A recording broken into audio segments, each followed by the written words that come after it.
museo es el primer museo de este tipo en el mundo y a partir de este museo se van a crear otros en otras partes como Ecuador, Panamá, México, Australia, Argentina, ¿no? Dentro del museo ustedes van a encontrar una gran cantidad de objetos muy variados que van desde medallas, libros, trajes y lo que tratamos de hacer es básicamente recorrer 200 años de historia.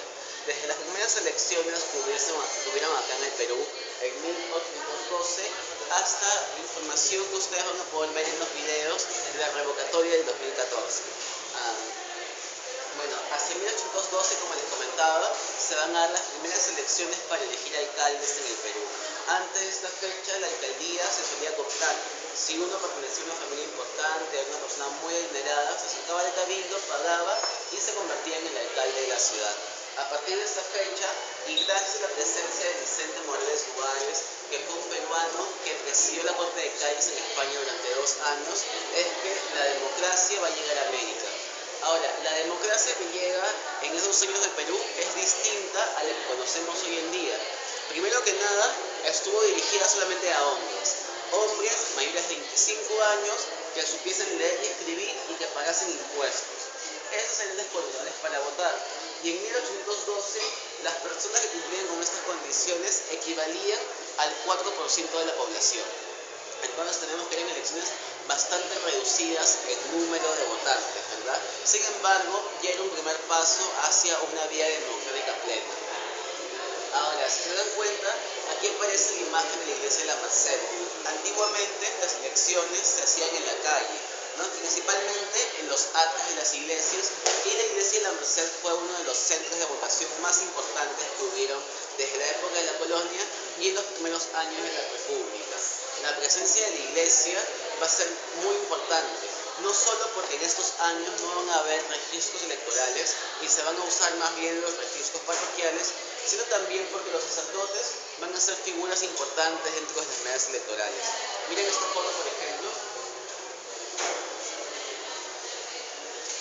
En esta fotografía nos grafica muy bien cómo que se vivían las elecciones en ese entonces, ¿no? Un grupo de hombres reunidos en la calle alrededor de una mesa y en primer plano tenemos la figura del sacerdote, ¿no? El cura, los sacerdotes iban a hacer 2 funciones básicas en las elecciones.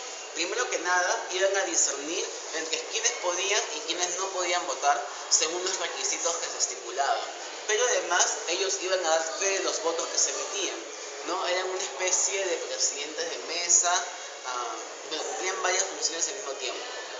Esta manera de votar se va a mantener acá en el Perú hasta la creación del Jurado Nacional de Elecciones en 1931. A partir de esa fecha se van a dar una serie de cambios para modernizar constantemente la vía electoral. Sin embargo, también va a haber un periodo en que no se vote. Este periodo va desde la época de la independencia, desde la proclamación de la independencia en 1821 hasta 1850. Son cerca de 30 años que comprenden el periodo llamado de caudillismo militar, ¿no? En este periodo van a ser los militares los que luchen entre ellos para hacerse del poder, básicamente. Ya para 1850 tenemos que en el Perú republicano se van a dar las primeras elecciones para elegir presidente.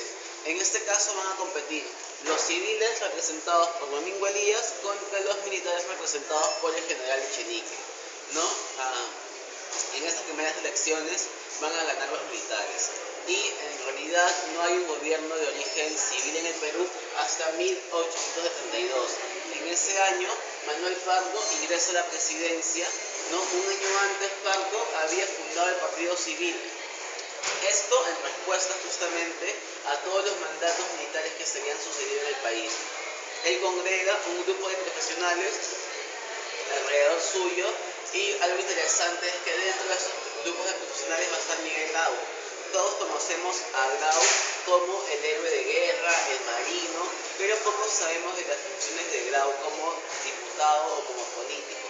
Grau va a ser electo 2 veces diputado por País. La primera como un diputado suplente y la segunda como un diputado titular. Tenemos que una vez que Manuel Pardo abandona la presidencia, le va a suceder Mariano Ignacio Prado. Prado es el presidente que debía hacer frente a la guerra contra Chile, pero en vez de eso, él va a huir del país. Prado va a huir a Francia con todo el dinero que se había recolectado para la compra de armas. No, se va a Francia y nunca más decide regresar al Perú.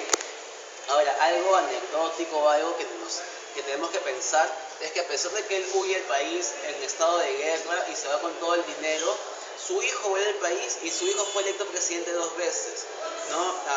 Las funciones principales del Jurado Nacional de Elecciones son la de fiscalizar todo el proceso electoral, legislar en cuanto a las elecciones y también la de educar. Actualmente ustedes están en el museo, que es parte de la Dirección de Educación del Jurado Nacional de Elecciones, y me gustaría compartir con ustedes una página web. Me gustaría que cuando lleguen a sus casas visiten la página web infogot.pe.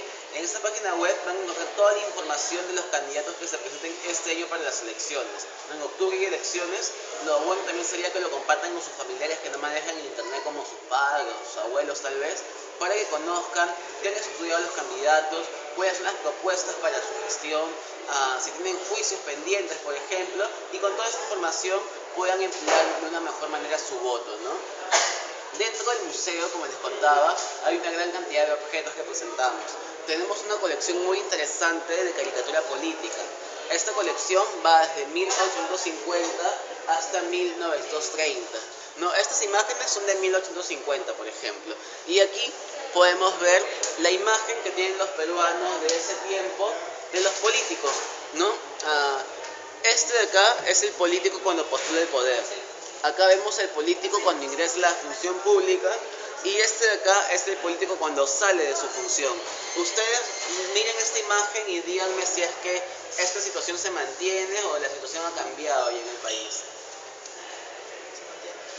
Se mantiene, ¿verdad? Y es muchas veces porque no nos informamos antes de votar. Bueno, ustedes probablemente no hayan votado, recién vayan a votar, pero nuestros padres, nuestros abuelos muchas veces se dejan llevar por el regalito que te dan, ¿no? Por el polo, por el gorrito, y no averiguan un poco más de los candidatos. En la página web que les comenté sin información de los candidatos, sería bueno que lo compartan con sus familiares para que estas imágenes ya después de 150 años dejen de repetirse, ¿no? El caos que genera estar en guerra y sin presidente va a demorarse mucho en solucionarse y en poder detenerse, ¿no? Recién, hacia 1895, Nicolás de Piérola va a ingresar en la presidencia mediante un golpe de Estado. Él va a derogar a Andrés Sabino Cáceres, el héroe de la guerra con Chile también, y va a tomar la presidencia de esta manera. Al tomar la presidencia, Piérola va a iniciar el proceso de reconstrucción nacional. Es un proceso largo que toma cerca de 15 años para poder encontrarnos en la misma situación en que nos había dejado, en la que estábamos antes de la guerra. Otra cosa interesante es que Piérola va a crear la Junta Electoral Nacional, que va a ser la institución encargada de organizar elecciones a partir de esa fecha hasta la creación del Jurado Nacional de Elecciones. La creación de la Junta Electoral Nacional va a conllevar a que los gobiernos siguientes sean gobiernos elegidos democráticamente y de origen civil además. ¿No? Acompáñenme por acá, por favor.